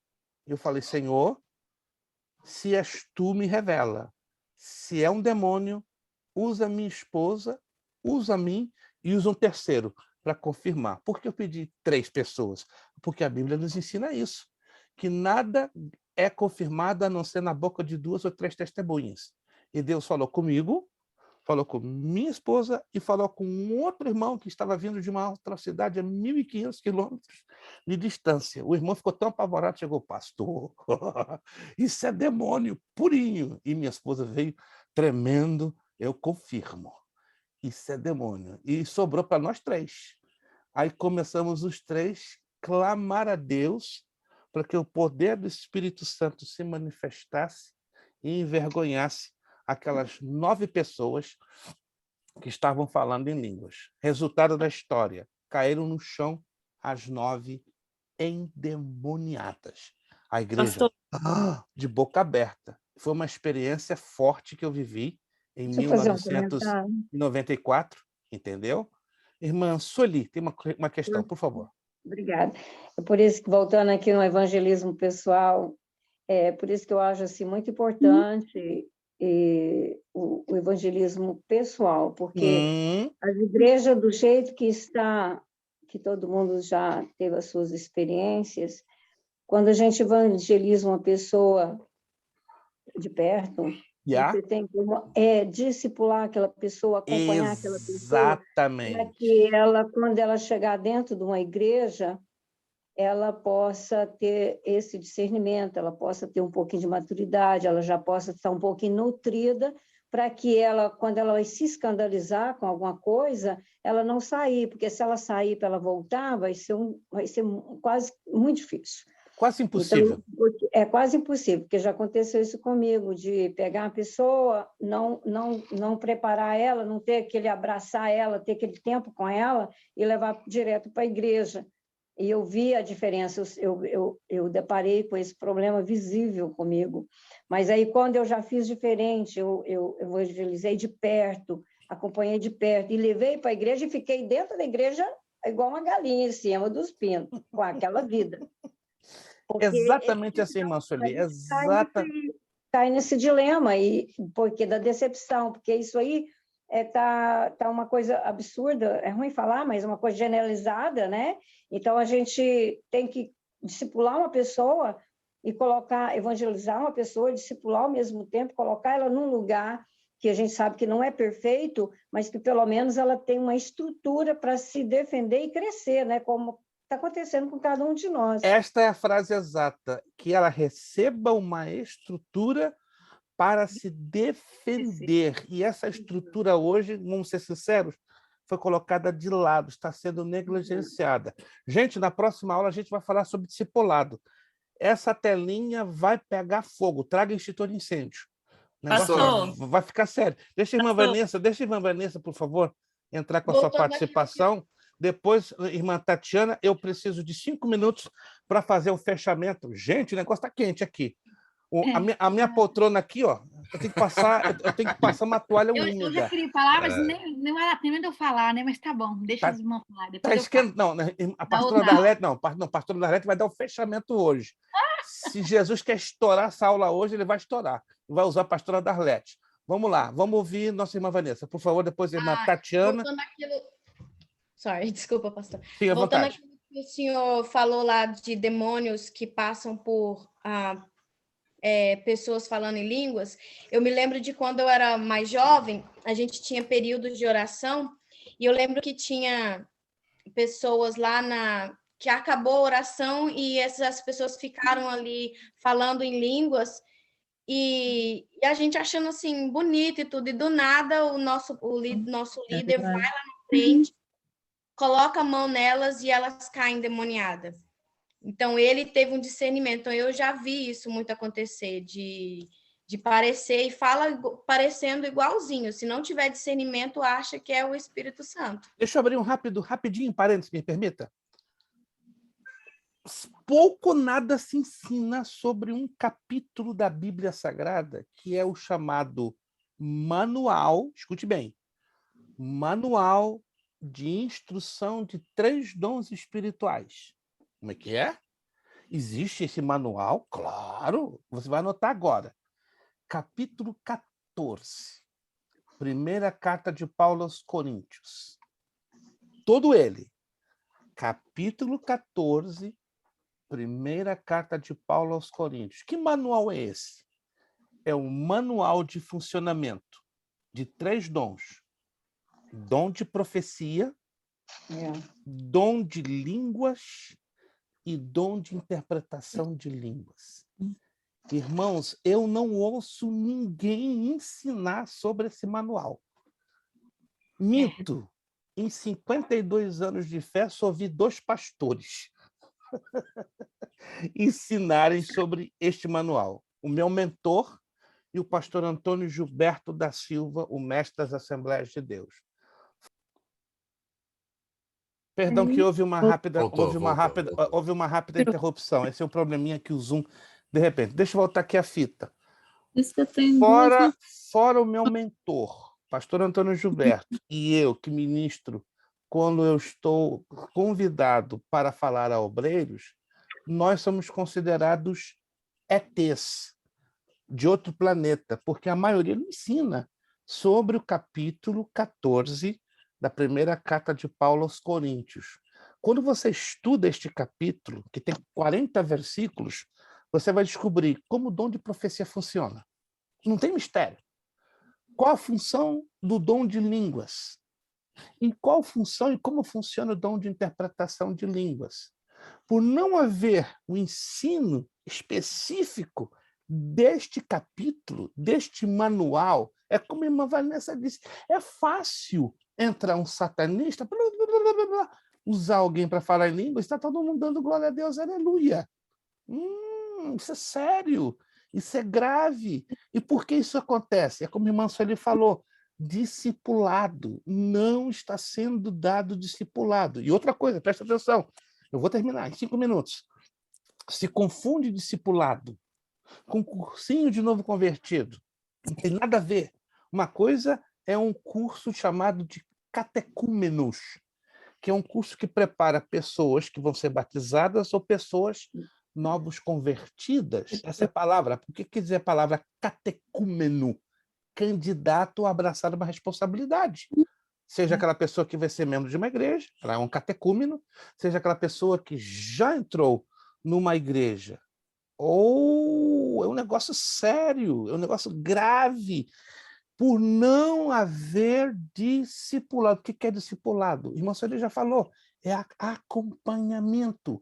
As igrejas hoje, desculpe, não é uma crítica, normalmente elas se dão o trabalho de acompanhar 10, 15, 20 pessoas que se convertem nos seus cultos. Está difícil, gente. As igrejas estão preocupadas em dizer, olha só, 30 se decidiram para Jesus. É bonito, né? Encher a boca, 30. Mas quantas foram acompanhadas? Quantas foram assistidas? Quantas os seus líderes foram lá nas suas casas para tirar os carrapichos que trouxeram da vida de pecado, da vida de lama, da vida de podridão? Quantos estão fazendo assim para levá-las no colo, espiritualmente falando, para ampará-las, dar o leitinho na boca? Irmãos. Sério, pastor, os que chegam à maturidade hoje é vitorioso, para ser sincero. Falou tudo. Pronto. Irmão Elton já fechou. Quem chega hoje à maturidade, aplaude a Jesus de pé. É para poucos. Alô, se você está na lista daqueles que estão chegando à maturidade, faça isso para Jesus e diga, obrigado, Senhor. Escapei dessa. Porque o negócio, a tendência é muitos pararem no meio do caminho. Existem milhões de crentes que não querem colocar o pé numa igreja por causa de decepções, por causa de escândalos. Tudo isso porque não ganharam estrutura. Eu acho que foi o irmão Elton que falou, pastor, hoje que eu vejo que as igrejas estão se tornando ponto de encontro social. Mais nada que isso. Poucos vão lá, e eu sempre falo isso, quando eu tenho oportunidade, eu falo, se nós tirássemos pelo menos nosso dízimo de horas ou dias que Deus dá para nós, para cultuarmos a Deus, a gente não faz isso.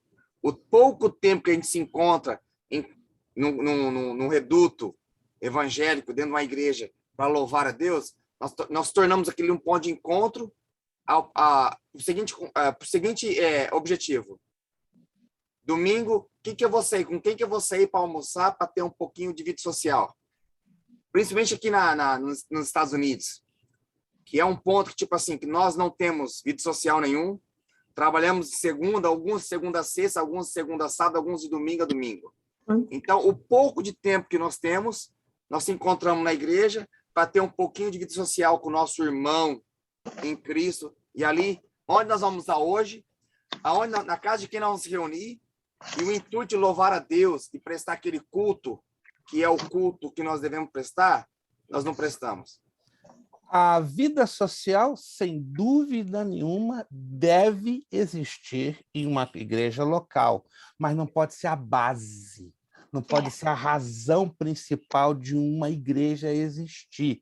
Tem que ser uma consequência. Deixa eu dar um fechamento com um texto bíblico e com duas frases que eu quero fechar aqui na apostila, e aí eu quero deixar a pastora Darlete dar as suas considerações finais. Atos dos Apóstolos, capítulo 2. Atos dos Apóstolos. Gente, essa matéria vai causar problema aqui para a gente. Deixa eu só fazer uma pergunta. Fala, por favor. Isso tudo que a gente está conversando não seria Mateus 24, a partir do versículo 12, que ali o 24 trata do final dos tempos, né? Que é o amor que está se esfriando, porque a gente já não tem mais como ajudar que os outros se esforcem para ter amor, porque a gente está ficando exaurido, a gente está ficando gasto, a gente está ficando calejado de só levar dos outros, entendeu? Aí vem outro problema. No momento que ficamos calejados, ganhamos tanta surra, tanta coça, se me permite usar essa expressão bem brasileira, a gente perde as forças e perde a capacidade de se alimentar e de alimentar os outros. Aí entramos num ciclo vicioso de desânimo, de acomodação e de impotência. Alguém certa feita disse que a igreja é o único exército que mata os seus próprios liderados ou seus próprios soldados. Tem uma função estranha essa frase e uma realidade muito grande. Mas vamos lá em Atos dos Apóstolos. Só um adendo e eu vou terminar a minha participação, vou fechar tudo. Gente, eu tô quase enchendo essa garrafa aqui para jogar aqui, ó, para esfriar. O negócio tá acho que a gente sabe que a gente vive num clube social, né? Sim. As igrejas hoje em dia é um clube social. E a maioria, acho que do tempo, a culpa é nossa. Porque a Bíblia tem 32 mil palavras e poucas, não é isso? 31.173. Quantos versículos, quantas histórias a gente sabe? Ninguém sabe nem quem é Asa. A história de Asa é linda, que está em Crônicas. Tem outras histórias que são lindíssimas. Ninguém conhece nada. E é sempre as mesmas pregações. Para pedir dízimo é sempre a mesma pregação. Ou é 5 pães e 2 peixinhos, ou é aquela transbordante, sacudir, que eu já não aguento, mas parece que a Bíblia só tem esses versículos. Gente, a Bíblia é tão rica, é tão rica, é tão rica. Exato. Eu não vou entrar em... Eu não vou entrar... Eu tô saindo, tá, gente? Desculpa aí. Não, fica tranquilo. Gente, a irmã Meire vai ficar louca se ela não falar. Gente, vai dar 10 horas, eu quero fechar até as 10. Irmã Meire, eu quero fazer o meu fechamento, depois a pastora Darlete vai dar eu fico para a semana que vem, pode deixar, eu fico outro dia. Chave de ouro. Gente, essa matéria, eu já estava suspeitando nas minhas orações, Senhor, me dá um extintor de incêndio, mas o Espírito Santo me falou, não, eu vou ser o fogo desta matéria. Glória a Deus. Vamos lá, fale, irmã Meire, fale. Aconteceu algo aconteceu algo com uma pessoa que a gente conhece, que eu conheço. E aí teve esse... Aí ela conversou tal, com o pastor e tal. Aí o pastor virou para ela e falou assim, não, minha irmã, você tem liberdade de procurar outra igreja, pode ir e procurar a sua cura, a sua melhora. Eu achei aquilo tão assim, tão frio para ele falar isso, sabe? Eu achei tão... Para um pastor falar para uma ovelha que está ali há 7 anos, sei lá quanto tempo, uns 7 anos. Eu fiquei com aquilo assim, falei, meu Deus, onde que nós estamos?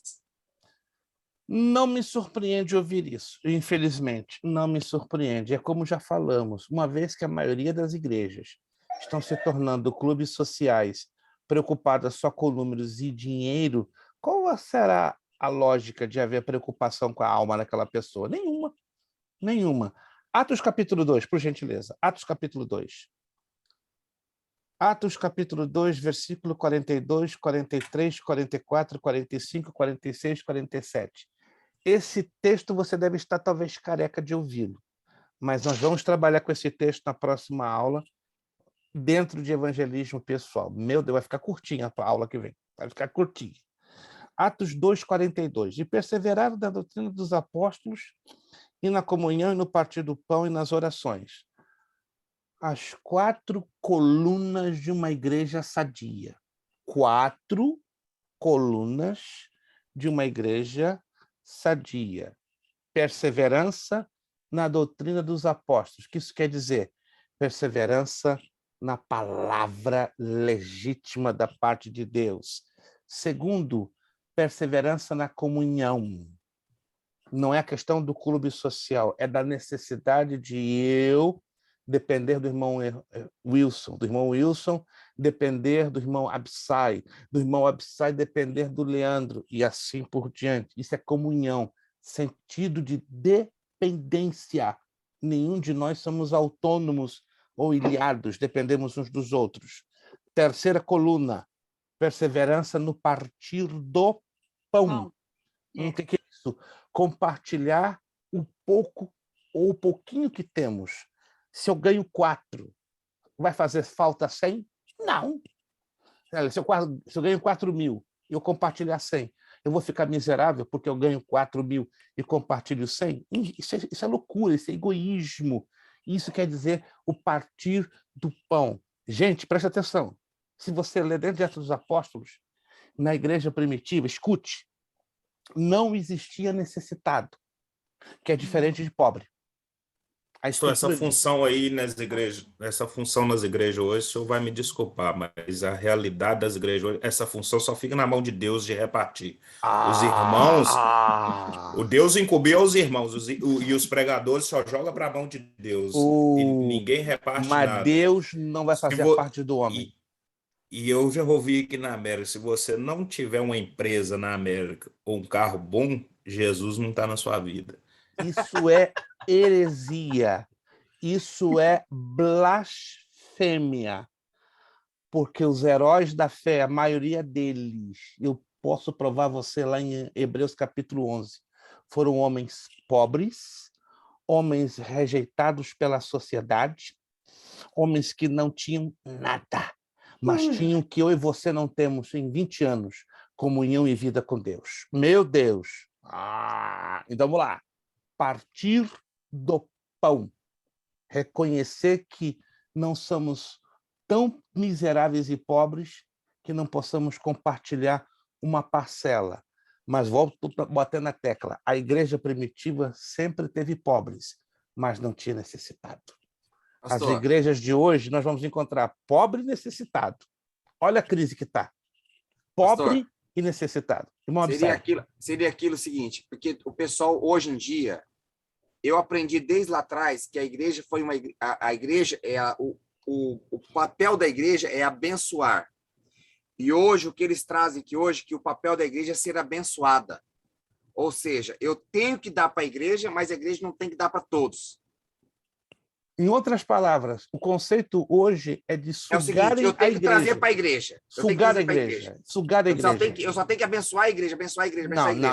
Só que a igreja não abençoa nada, não abençoa ninguém. Isso não é bíblico. Isso não é bíblico. Mas foi o que eu aprendi. Lá atrás eu sempre aprendi que a igreja é um centro que foi abençoada. Hoje em dia se fala isso, mas não. Eu aprendi que a igreja tem que ser abençoadora, ou seja, abençoar a todos. Repartir o pão, dar àqueles necessitados. Agora, hoje, quando se fala hoje em igreja, principalmente aqui na América, é o seguinte, rapidinho. Se eu sou um pintor, um exemplo, sou pintor, que não é o meu caso, eu sou pintor, e a igreja precisa de um serviço, eu tenho que ir lá e prestar serviço gratuitamente, porque a igreja eu tenho que abençoar a igreja. E tem que ser o contrário. Pinta. É isso mesmo. Eu tenho que ir lá e pintar a igreja, e a igreja tem que me abençoar, porque eu faço parte da igreja. Isso é mentalidade mesquinha, antibíblica, humana, perversa e, não tenho medo de dizer, demoníaca. E Deus não abençoa a igreja que age desse jeito. O senhor já viu alguém aplicar na igreja esse versículo do partir o pão? Algum pregador falar assim, aplicar essa frase que reunia todos e ali eles repartiam e dividiam todos iguais? Ninguém aplica isso. Eu só conheço dois. Vou repetir de novo. Vocês vão achar que eu estou idolatrando o homem. É o meu mentor que está em Montevidéu, no Uruguai. O outro já é falecido, pastor Antônio Gilberto. E o outro... isso aí assim, pastor, na hora da ceia. 17 anos que eu tô aqui na América, eu nunca ouvi isso aí. Minto, pastor. Eu conheço uma igreja que ela trabalha dessa forma, só que não tem dízimo, que é a igreja cristã do Brasil. Deixa eu fechar aqui, senão a gente vai até meia-noite. O negócio aqui está quente. Vamos lá. E nas orações? 4 colunas de uma igreja bíblica. A igreja que persevera na palavra, a igreja que persevera na comunhão, a igreja que persevera no partir do pão e a igreja que persevera nas orações. Olha o resultado. Me deixa só fechar. 43. E em cada alma havia temor. É o que está faltando hoje em muitas igrejas. Temor. E o temor desencadeia isso aqui, ó, maravilhas e sinais da parte dos apóstolos. Por que não vemos hoje maravilhas e sinais? Está faltando temor. Por que não existe temor? Porque está faltando os 4 pilares, as 4 colunas. Meu Deus! Verso 44. O temor aumenta a fé, aumenta a confiança. Verso 44. Todos os que criam estavam juntos. Tem aquela frase, né, nas redes sociais, estamos juntos. Mentira. Não estamos juntos coisa nenhuma. Estamos bem separados e bem egoístas, cada um defendendo o seu próprio quinhão. Mas aqui no verso 44, o Espírito Santo nos ajuda a entender isso. E todos os que criam estavam juntos e tinham tudo em comum. Verso 45, olha a atitude deles. Vendiam suas propriedades e fazendas e repartiam com todos, segundo cada um tinha necessidade. 46, e perseverando unânimes todos os dias no templo e partindo pão em casa, comiam juntos, com alegria. Aleluia! Essa igreja existe, irmãos. Ela existe, ainda que você não acredite. Se o senhor ver ela vai ser arrebatada, tá? Mas ela existe. E na próxima aula eu vou dizer a vocês onde ela está. Não, eu vou dizer agora, no finalzinho, aonde está essa igreja, tá? Verso 47. Louvando a Deus. Louvando a Deus. E caindo na graça de todo o povo. Tá difícil hoje. Igrejas caem na graça do coração do povo. E todos os dias, olha o segredo do avivamento e do crescimento. E todos os dias, todos, não é só sábado e domingo, não, todos os dias, o Senhor, aquela igreja, acrescentava o Senhor à igreja aqueles que se haviam de salvar. Meu Deus, se nós olhamos a Bíblia, parece que nós estamos longe, longe desta realidade. Pastor, essa igreja existe? Está preparado? Essa igreja existe. Sabe onde ela está? Ela está aqui. Ela está aqui. Ela está com o Leandro, ela está com a irmã Nalu, ela está com a irmã Sueli, está com o irmão Wilson, ela está com a irmã América, lá Bachorou com Denemenébia, está com o irmão Robson, Belebe subindo e Candabaçóbias. Deus está aqui, gente. Está com o irmão Absai, está com a pastora Darlete, está com Tatiana e Caroline, está com o irmão Kleber, está com o Elton, está com a irmã Vanessa. Essa igreja está aqui conosco. Amém. Agora cabe a nós deixar Deus nos usar. Cabe a nós dizer, Senhor, não estou nem aqui. Se eu vou ser perseguida, se eu vou ser apedrejada, se eu vou ser caluniada, Eu estou aqui para ser usada por ti, para fazer a diferença que ninguém tem se atrevido a fazer por causa de um sistema corrupto que tem destruído a pureza do teu evangelho. Senhor, usa-me a mim para começar uma diferença. Amém. Deus, eu termino dizendo, ele vai, antes do arrebatamento da igreja, levantar um grupo de homens e mulheres para trazer uma reforma no meio da igreja. Aleluia. A de Lutero já caducou, já perdeu o vencimento. Aconteceu em 1517. Mas eu creio que em 2022, com o Covid-19 e outras catástrofes que Deus ainda vai permitir se abater sobre esse planeta, Deus vai levantar um povo puro. Um Amém. povo que vai bradar forte, um povo que vai dizer não à corrupção, um povo que vai dizer não à pouca vergonha, um povo que vai dizer fui chamado para ser santo, em todos os sentidos, e fui chamado para fazer uma diferença no evangelho. E Deus vai usar você para ganhar almas. Deus vai usar você para fazer maravilhas e sinais. Não serão apenas os pastores que vão levantar as mãos e os enfermos vão ser curados. Vai ser você, minha irmã. Vai ser você, irmão Leandro. Será a senhora irmã Nalo, irmã Sueli. Se levantar suas mãos na direção de um enfermo e Jesus vai trazer a cura. Vai trazer a libertação. É Deus que vai usar a vocês. Eu quero orar com vocês. Agradecer a Deus. Irmãos, esta aula foi um pontapé que o Espírito Santo decidiu dar para nos sacudir um pouquinho. Aleluia. Vou fazer diferença, mas se prepara. Nós vamos pagar um pouquinho das consequências.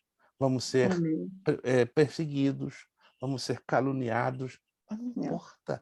O Espírito de graça estará sobre nós e nós vamos sair daqui mais do que vencedores. Oremos.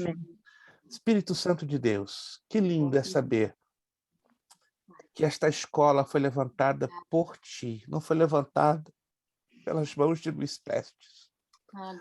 Ela foi levantada pelas tuas mãos para fazer uma diferença num meio tão corrupto que estamos vivendo. Senhor, dá-nos sabedoria e discernimento.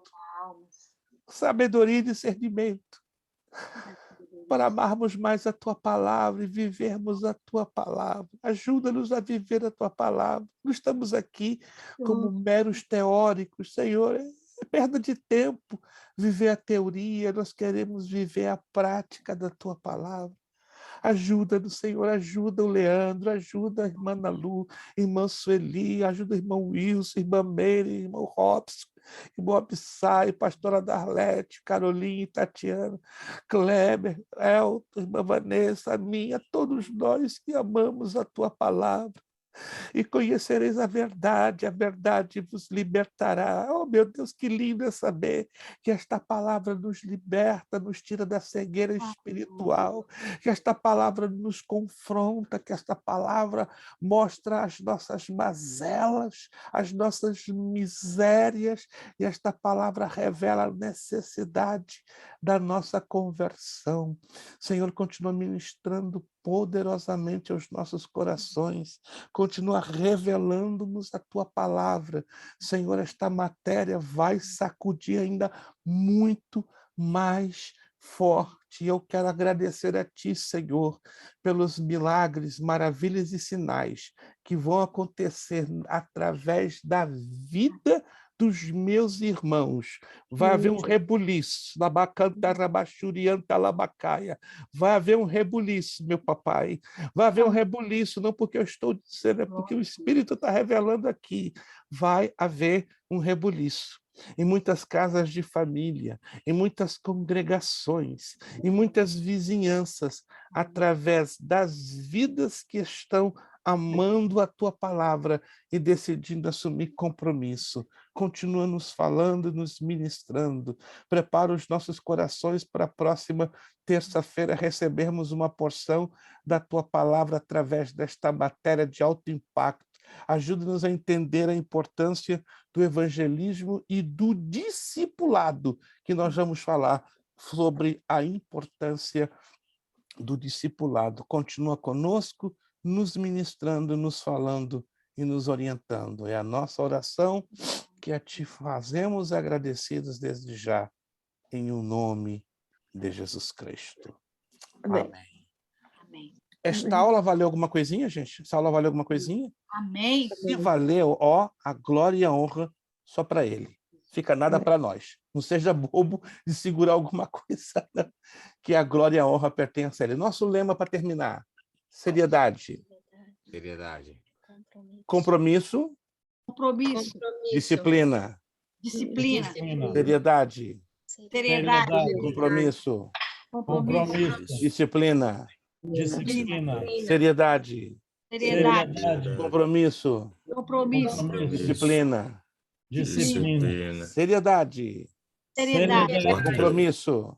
Compromisso. Disciplina. Disciplina. É necessário que ele cresça É necessário que ele cresça. e que eu diminua. É necessário que ele cresça É necessário que ele cresça. e que eu diminua. E que eu diminua. É necessário que ele cresça É necessário que ele cresça. e que eu diminua. Que eu diminua. E a Deus damos o quê? A honra, a glória e o poder. Leia a apostila, comece a fazer já o trabalhinho. Deus te use, Deus te abençoe. Tenha uma ótima noite. Pastora Darlete, a senhora não será esquecida. Já vai começar a aula, a pastora Darlete vai arrepiar. Vai arrepiar com a palavra, com a graça de Deus. Vamos estar orando pela pastora Darlete, porque Deus vai usar a boca dessa mulher para nos trazer revelações maravilhosas da parte de Deus. Gente, vocês são especiais. Vocês são maravilhosos. Muito obrigado. Boa noite, bom descanso. Até a próxima terça, se Deus quiser. A paz do Senhor a todos. A paz do Senhor a todos. Muito obrigado. Pastora, paz do Senhor a todos. Paz do Senhor. Paz. Paz do Senhor.